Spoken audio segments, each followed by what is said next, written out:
السلام عليكم ورحمة الله. أعوذ بالله من الشيطان الرجيم. وأما من خاف مقام ربه ونهى النفس عن الهوى فإن الجنة هي المأوى. امام بخاری رحمه الله او امام مسلم رحمه الله چې کوم روایت نقل کړی د ابو هريره رضی الله عنه، په دې کې دوه خبرې موږ تاسو کړې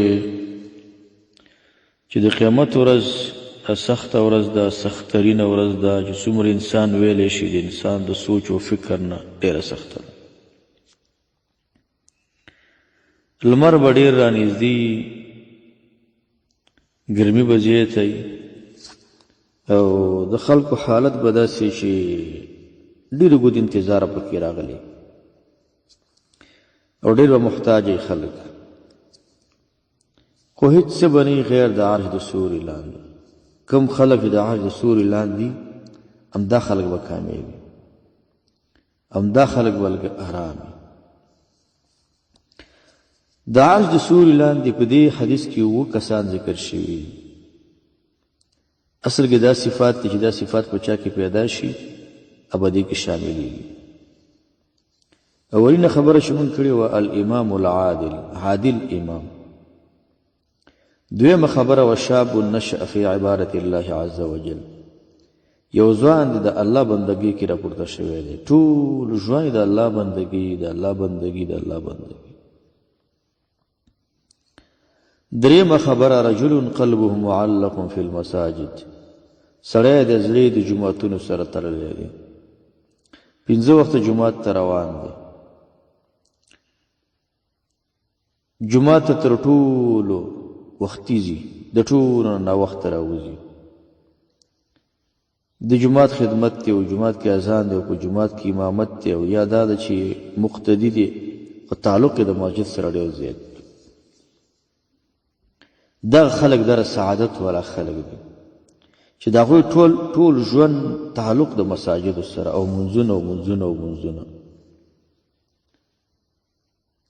څلورمه خبره ورجلان تحابا فی الله اجتمع علیه وتفرق علیه،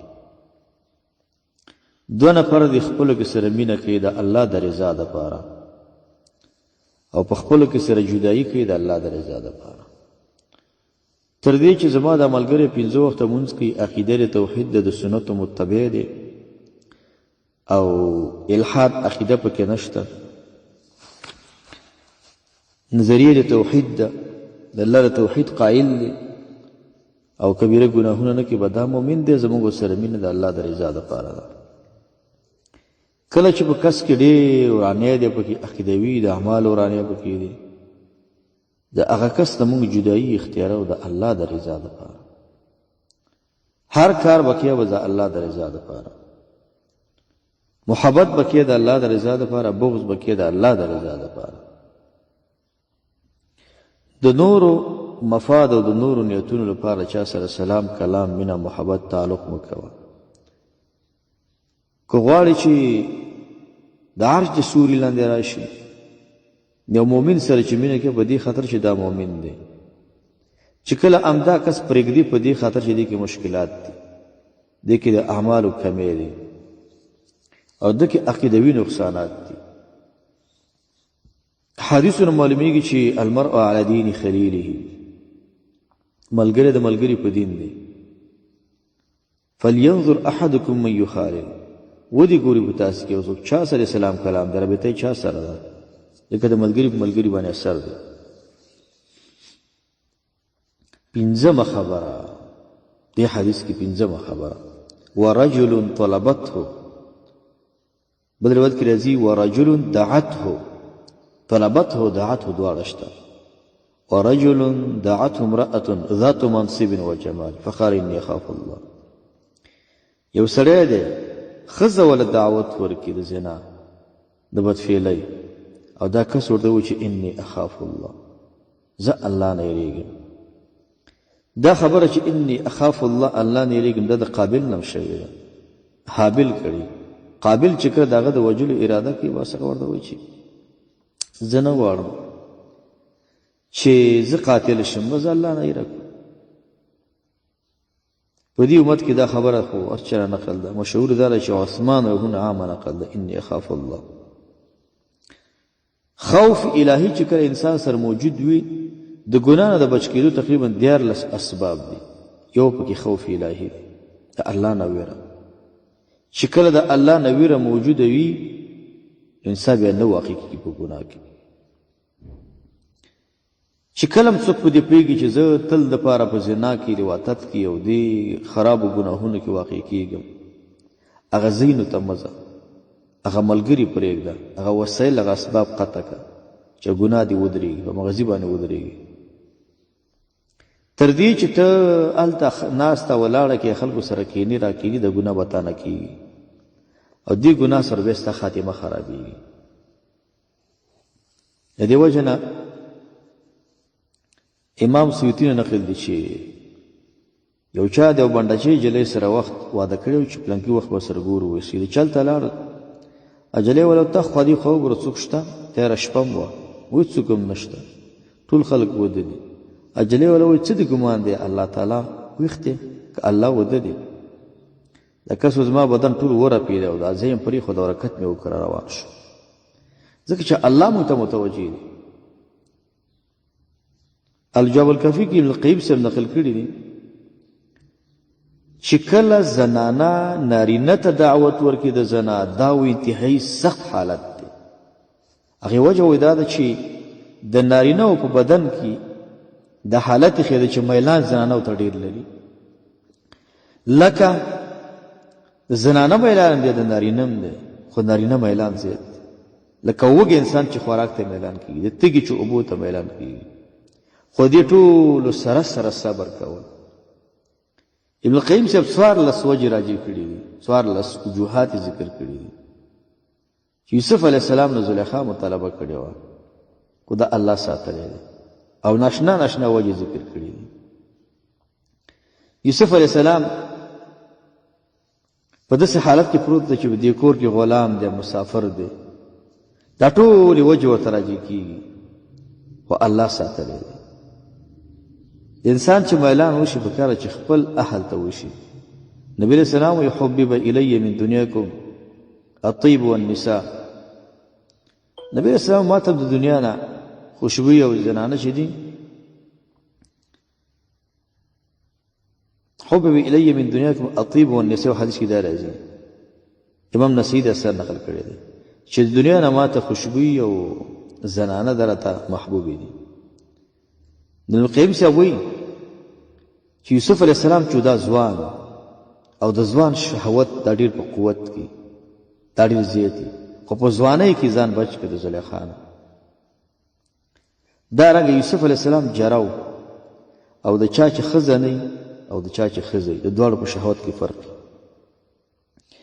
د چا چې ښځه وي خو هلته خپل شهوت دغه کوي ماتی، د چا چې نه وي نو په ګناه کې واقع کېږي. څلورم وجه دا ده چې یوسف علیه السلام مسافر دی، غریب الوطن دی او غریب انسان دغه حالت هسې ګډوډي خفه خفه د غریب د مسافر انسان شهوات زیاتې په نسبت د مقیم. پنځمه وجه چې یوسف علیه السلام ته راجع دغه دا ده زنانه عادي زنانه ده، ذات منصب و جمال والا زنانه ده، د یو وزیر ښځه ده او جمال هم لري. شپږمه وجه دا ده چې زنانه انکار نه کو، نه زنانه ته ځان مانه کو. لکه ډېر خلک نارینه ته ځان زنانه ته ځان نه کوي، زنانه نه ماني. دلته زنانه انکار نه و، د زنانه له طرفه مطالبه وه، مطالبه د زنانه ده. خو یوسف علیه السلام په امتحان لاندې راغلی دی. دارنګه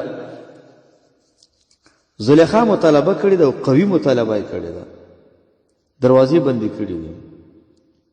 هغه تفسیر قرطبي نقل کړي دی، وایي ځان جوړ کړی او دا به ورته ویل چې یوسفه ستا څومره ښایسته سترګې دي، یوسفه ستا د سر څومره ښایسته ویښتان دي. دا ناشنا ناشنا خبرې کړي په دې خاطر چې هغه توجه ځان ته راوړي.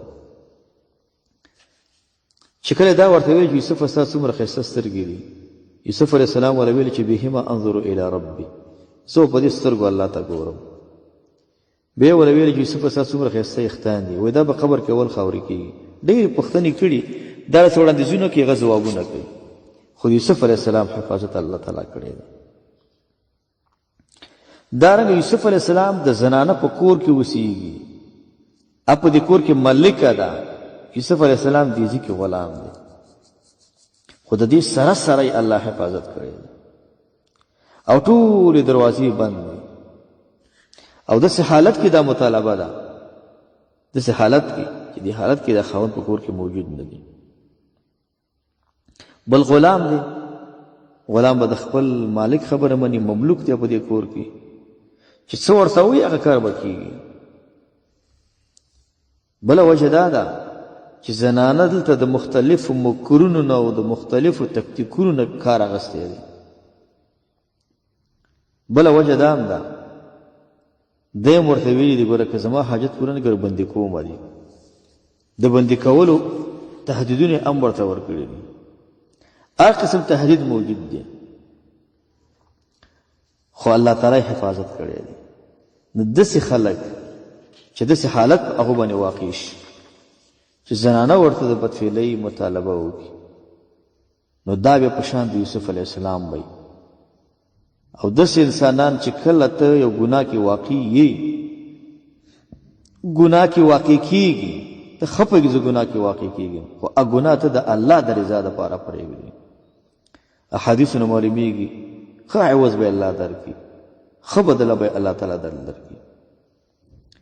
او اصلا هغه ځایونو له سره به تګ ونه کړي چې ته په دې پوهېږې زه هلته ګناه کې واقع کېږم، هلته مه ځه. د هغه چا سره سلام کلام مه کوه، قطع کوه هر څه ورسره چې ګناه کې واقع کېږي. هغه وسایل، هغه اسباب، هغه موټر، هغه هوټل ته مه ځه، هغه اسباب مه استعمالوه چې هلته په ګناه کې واقع کېږي.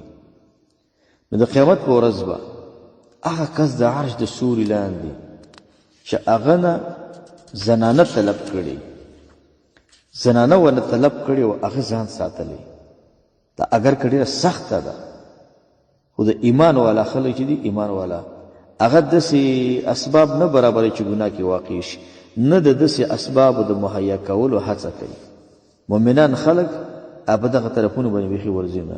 الله دې موږ ستاسې حفاظت وکړي د ټولو شرورو